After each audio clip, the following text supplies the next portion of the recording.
6 consecutive life sentences, plus 762 years. 762. That is the sentence. That is what one man received for driving his SUV through a Christmas parade in Wisconsin. He killed 6 people. He injured 62 others. And here is the part that stays with you. He will never die by execution. Wisconsin has no death penalty. It was abolished in 1853, 172 years ago. This man, Darrell Brooks, will not be strapped to a gurney. He will not receive a lethal injection. He will not walk a final mile. He will do something far worse. He will age, slowly, in a cage, in a maximum security Wisconsin prison, every single day, for the rest of his life. No hope, no release, no end except biology. And the question nobody asks is this: is that mercy? Or is that crueler than death? If you want to understand what life in prison actually looks like when there is no death row waiting at the end, subscribe right now. This is the story of Darrell Brooks, a man who killed 6 people, who will never see freedom again, and who is living a sentence that some say is worse than death. Hit like. Drop a comment. Is life without parole crueler than execution? Let's go back to the beginning, to the day it all fell apart. Waukesha, Wisconsin, a western suburb of Milwaukee. Population 72,000. Safe, quiet, the kind of place where people leave their doors unlocked. Every year, the city hosts a Christmas parade. Floats, marching bands, the Dancing Grannies, a group of elderly women who perform in parades across the state. Families line the streets. Children wave. The theme of the 2021 parade is comfort and joy. At 4:39 p.m., a red 2010 Ford Escape SUV barrels through a police barricade. The driver does not slow down. He does not stop. He drives at 40 miles per hour straight into the crowd. A police officer bangs on the hood. The SUV accelerates. Bodies fly into the air, screaming, crying, blood on the pavement. The SUV zigzags, not to avoid people, to avoid other vehicles. It keeps going. 7 blocks, straight through the heart of the parade. And then it's gone. 6 people died. 81-year-old Wilhelm Hospel. He was walking beside his wife, a member of the Dancing Grannies, handing out water bottles. He was struck and killed instantly. Virginia Sorensen, 79, a dancing granny, killed. Leanna Owen, 71, a dancing granny, killed. Tamara Durand, 52, a dancing granny, killed. Jane Coolidge, 52, marching with her employer, Citizens Bank. A mother, a grandmother, a Green Bay Packers fan, killed. Jackson Sparks, 8 years old, marching with his baseball team. He was struck. His skull was fractured. His brain swelled. He underwent emergency surgery. He died 2 days later in the hospital.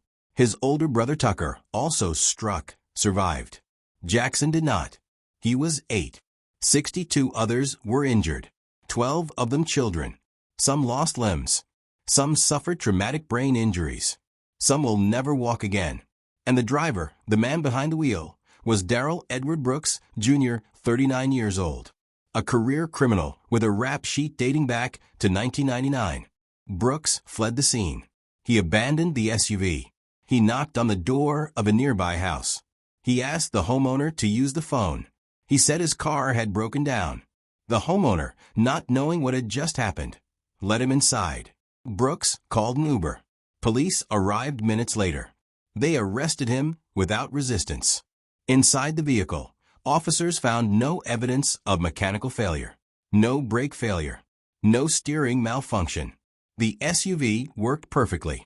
And here is the detail that breaks the case wide open.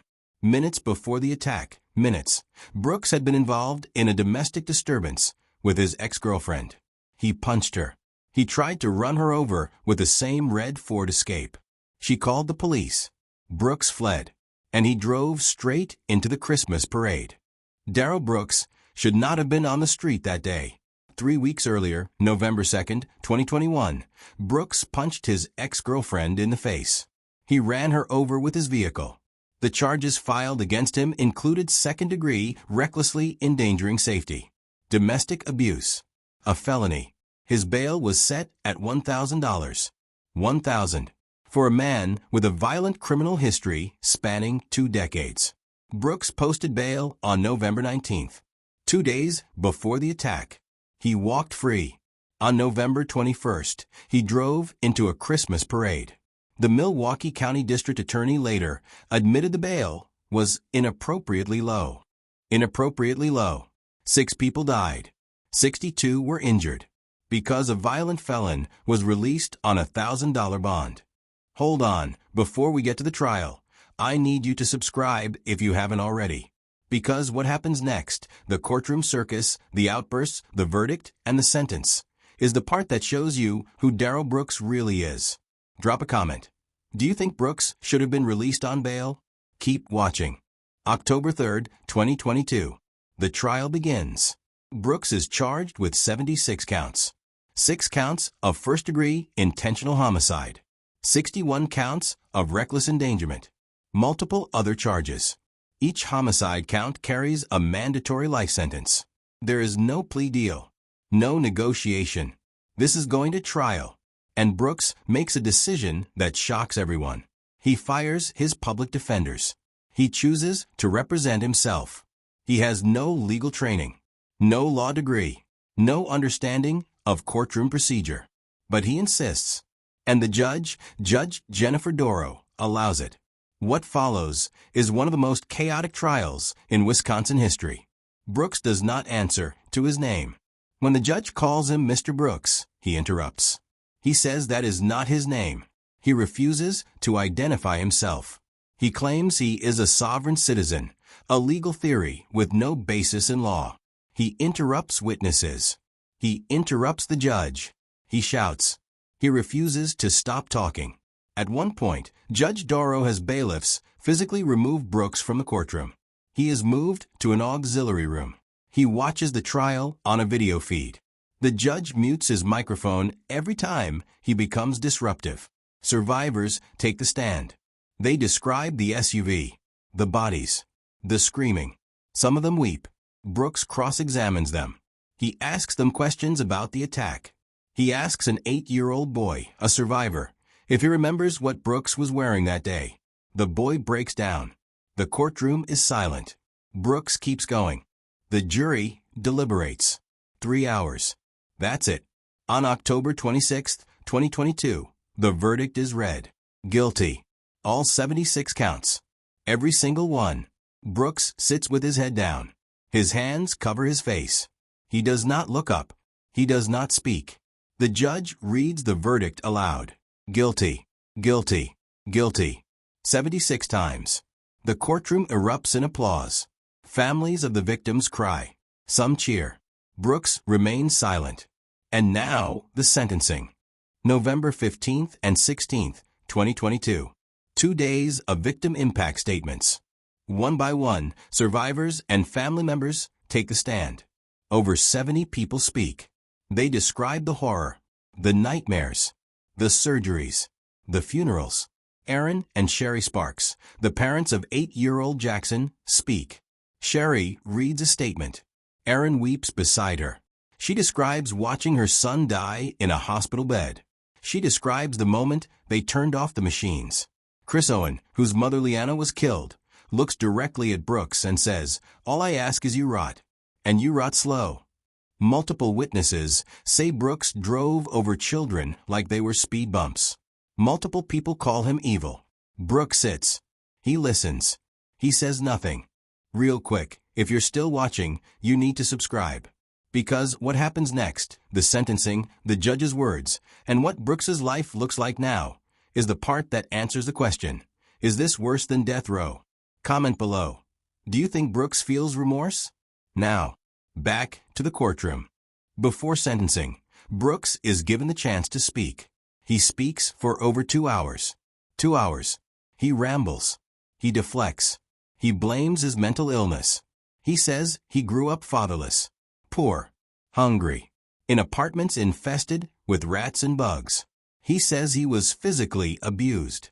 He says he has struggled with mental health issues since childhood. He says he was on medication. He says his life spiraled. And then, after 2 hours of excuses, he says this: what happened on November 21st, 2021, was not an attack. It was not planned. It was not plotted. This was not an intentional act. He denies it. He looks at the victims' families and denies it. And then, for the first time, he apologizes. I want you to know that not only am I sorry for what happened, I'm sorry that you could not see what's truly in my heart, that you cannot see the remorse that I have. The courtroom does not believe him. Neither does the judge. Judge Jennifer Darrow delivers the sentence. She does not hesitate. 6 consecutive life sentences. 1 for each victim. No possibility of parole. No possibility of extended supervision. Brooks will never be released. Ever. And then she continues. 762 years in prison for the 61 counts of reckless endangerment. 17.5 years for each count. All consecutive. All stacked. The total sentence is 6 life terms plus 762 years. The courtroom applauds. Judge Darrow wipes tears from her eyes. She looks at Brooks and says, "Frankly, Mr. Brooks, no one is safe from you. This community can only be safe if you are behind bars for the rest of your life. You left a path of destruction, chaos, death, injury, and panic as you drove 7 blocks through the Christmas parade. You have absolutely no remorse for anything that you do. You have no empathy for anyone."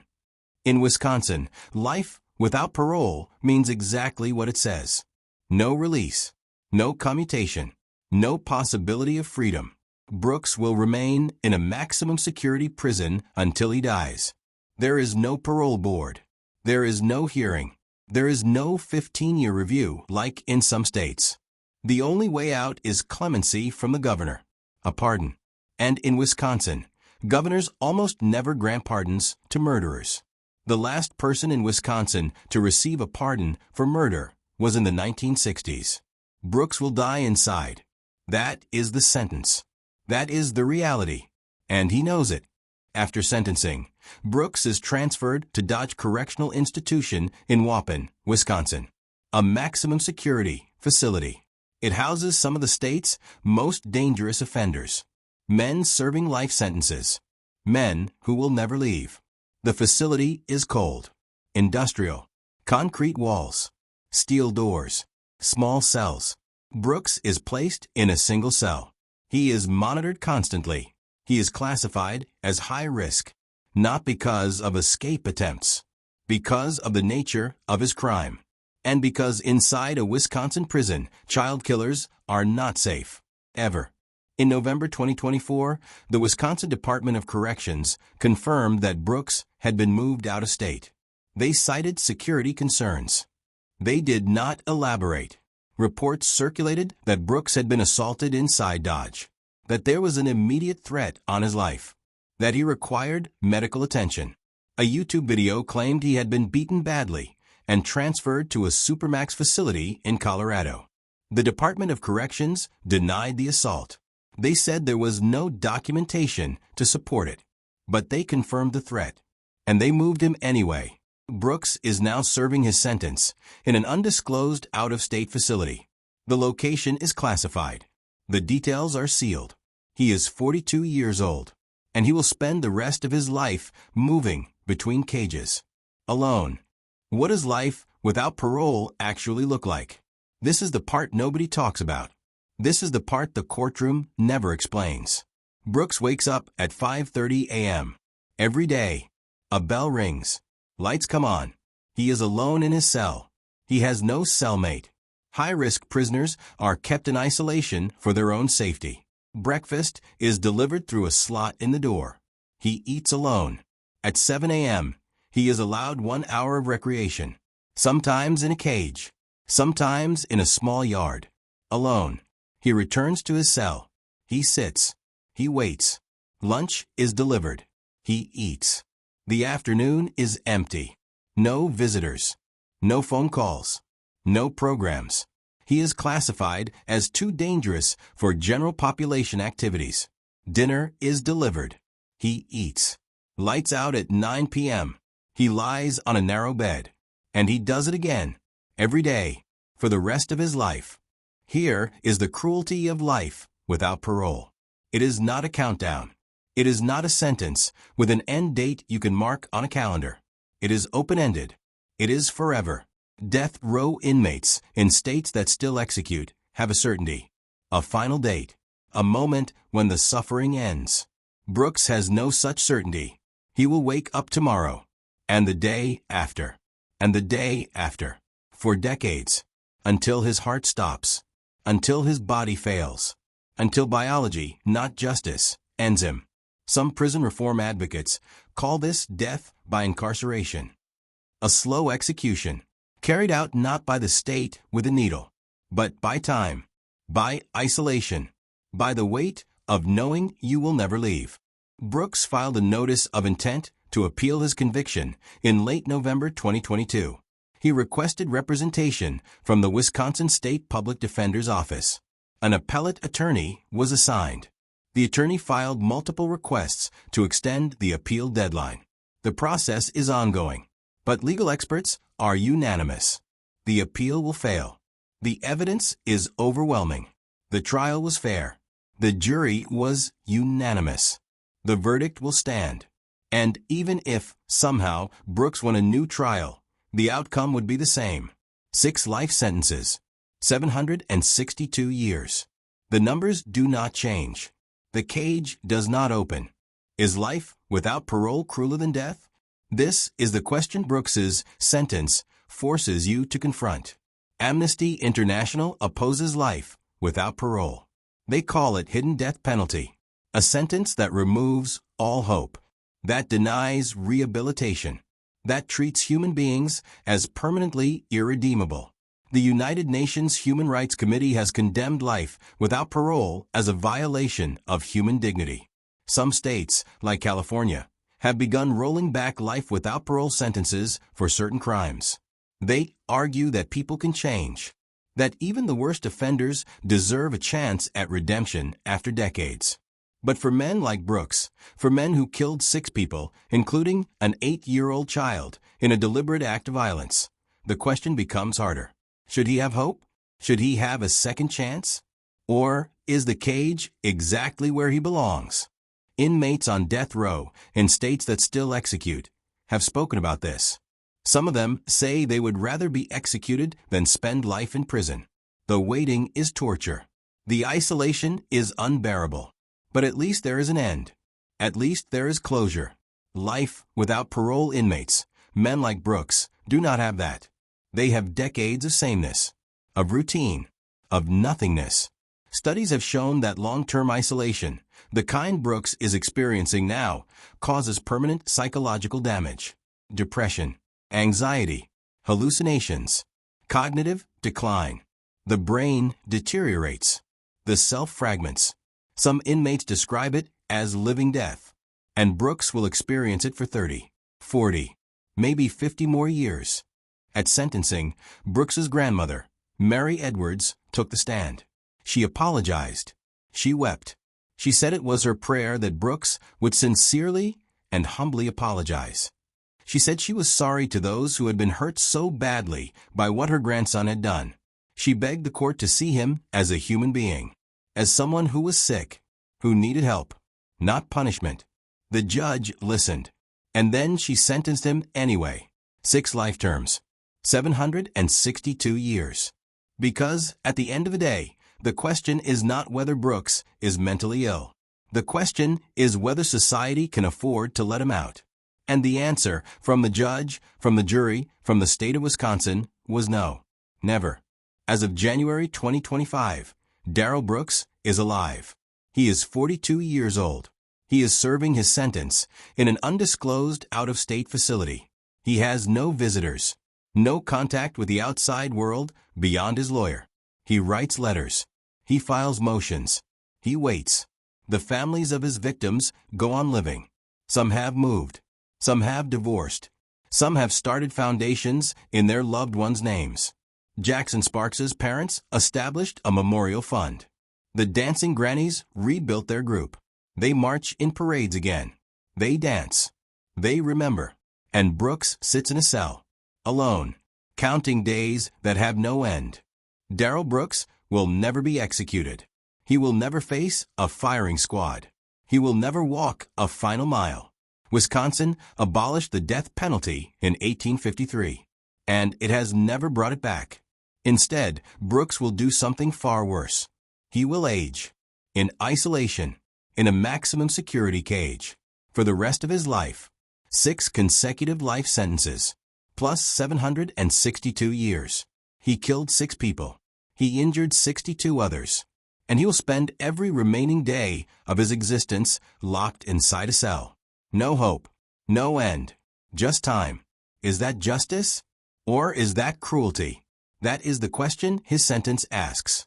And it is the question you have to answer for yourself. If you want more stories like this, cases where the punishment forces you to confront what justice actually means, check out my video on the worst prison sentences ever handed down. Link on screen. Subscribe, because I cover cases like this every single week. And comment below, is life without parole worse than death row? Thanks for watching. I'll see you in the next one.